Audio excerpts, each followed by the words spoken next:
Hello guys හැදත් ඔයාලා මගේ channel එකට සාදරයෙන් පිළිගන්නවා. අද අපි බලන්න යන්නේ PowerPoint document එකක් කොහොමද PDF document එකක් කරන්නේ කියලා.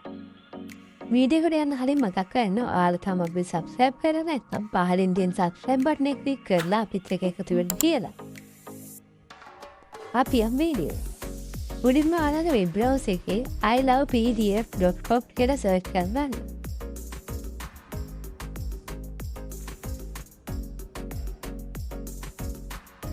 දැන් මෙතන තියෙන PowerPoint to PDF option එකේ තියෙන select PowerPoint files එකෙන් ඔයාලට ඕන ෆයිල් එක select කරගන්න.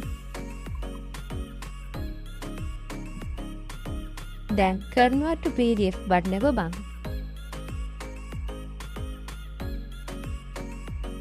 ඔන්න දැන් ඔයාලගේ PowerPoint document එක PDF document එකක් විදිහට download කරගන්න පුළුවන්. ඉතින් යාළුවනේ මේ වීඩියෝ එක ඔයාලා යූස්ෆුල් වුණාද කියලා පළවෙනි කමෙන්ට් එකක් දාලා ඔයාලගේ යාළුවන්ට බලන්න ෂෙයා කරන්න.